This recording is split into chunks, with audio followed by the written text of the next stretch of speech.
एक समय की बात है, राहुल गांधी की खाड़ी के किनारे एक छोटे से शांत गांव में एक युवा लड़के का नाम रहता था। राहुल अपने क्रोधी स्वभाव और चंचल मन के कारण गांव भर में प्रसिद्ध था। उसका मन हर समय विचारों से भरा रहता था। सोचो कि उसके विचारों के तूफान ने अपने मन को एकदम शांत कर दिया था। उसके जीवन से शांति मानो खो गया था और वह हमेशा अपनी ही प्रार्थनाओं में खोया रहता था और अधिक तस्वीरें जीवन जी रही थीं।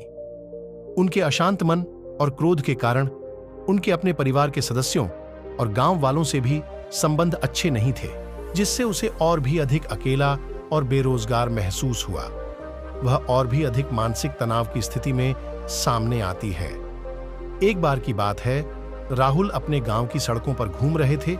इसी दौरान उनके सानिध्य में एक बौद्ध भिक्षु से हुई, जो एक पेड़ की छाया के नीचे ध्यान में बैठी थी। बौद्ध भिक्षु के चेहरे से निर्मल शांति की आभा झलक रही थी। इस शांति में राहुल बौद्ध भिक्षु की ओर आकर्षित हुए।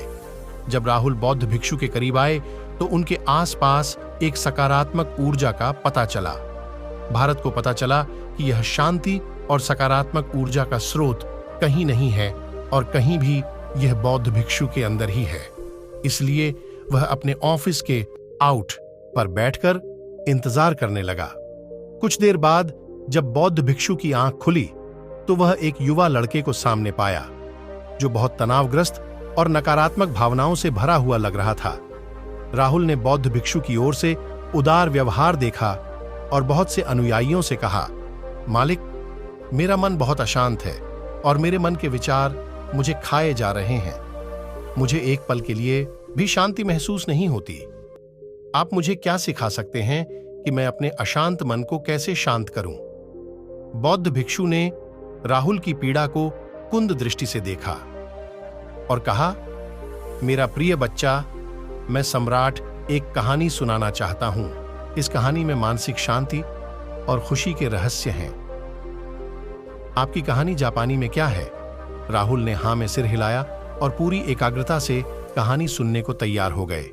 उनकी इनसाइड स्टोरी चरम पर थी। वो कहानी सुनने को बेताब थी। बहुत समय पहले की बात है। एक नगर में शक्ति नाम का एक आदमी रहता था। शक्ति अत्यंत महत्वाकांक्षी व्यक्ति थे और उन्हें हर काम में लोगों से मदद की जरूरत थी। यदि उसे किसी से असफलता और बुरा संदेश मिलता था तो वह गहरी चिंता और तनाव में चला गया था। उनका मानना था कि सफलता और भौतिक शक्तियां परमानंद मांगती हैं, लेकिन उसने सफलता और प्रशंसा के पीछे जो भाग लिया वह केवल मानसिक तनाव में डूब गया। लेकिन अचानक शक्ति का सामना उस समय के प्रसिद्ध बौद्ध भिक्षु से हो गया, जिसका नाम महाकौशल था। महाकौशल अपने शिष्यों को ध्यान की शिक्षा देते थे और वह स्वयं एक बहुत ही ध्यानमग्न और अचेतन व्यक्तित्व थे। महाकौशल की अद्भुत एकाग्रता से प्रभावित शक्ति ने अपने भटकते मन को शांत करने का उपाय खोजा।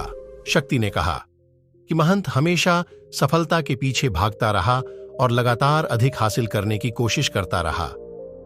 फिर भी मुझे कोई क्षणिक संतुष्टि या आत्मसंतुष्टिक नोटशीट। इस निरंतर अपूर्णता के बीच मैं शांति कैसे पा सकता हूं?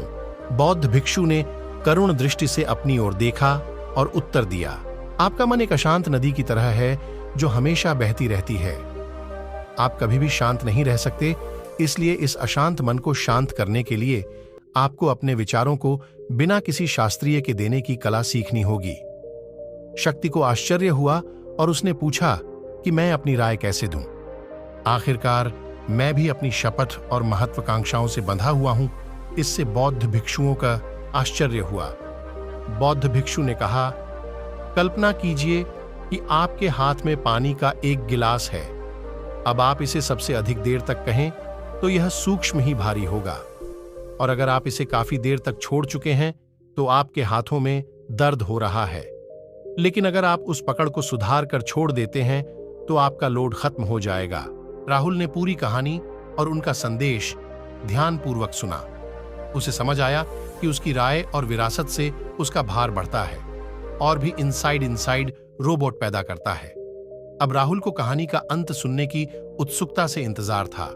बौद्ध भिक्षु ने कहानी जारी की। एक बौद्ध भिक्षु की बात तर्क शक्ति ने त्यागने का अभ्यास शुरू कर दिया। वह बिना किसी पूर्व निर्णय के अपने विचारों और भावनाओं से मिले और देखे। अब उसने विचारों को स्नैपशॉट बंद कर दिया था। विचार थे और आप चले गए थे। धीरे धीरे उसे एहसास हुआ कि उसकी इच्छा और भावना ही सभी के दुखों का कारण है। जैसे जैसे शक्ति ध्यान में गहरे उतरते गए, उन्होंने पाया कि वर्तमान में जीना ही आंतरिक शांति का एकमात्र स्रोत है। वह खुद वर्तमान में अपने मन की निरंतर बातचीत से स्थापित हो सकती थी। धीरे धीरे धीरे धीरे धीरे धीरे शक्ति का मन एक शांत झील की तरह हो जाता है जो बाहरी दुनिया को अपने अंदर समेट लेता है। उन्होंने जीवन की साध्यता में संतोष को अधिक महत्व दिया और भौतिक संपत्ति के प्रति अपना समर्पण छोड़ दिया। जैसे ही शक्ति में ऐसे बदलाव की खबर लोगों के बीच फोटो, दूर दूर से लोग दिशा निर्देश लेने आते हैं। लोगों को विचारों को मुक्त करने की शिक्षा दी गई और उन्हें अपने अंदर कला शांति बहाली के लिए प्रेरित किया गया। वह लोगों के बीच शांति और ज्ञान का प्रतीक बन गए।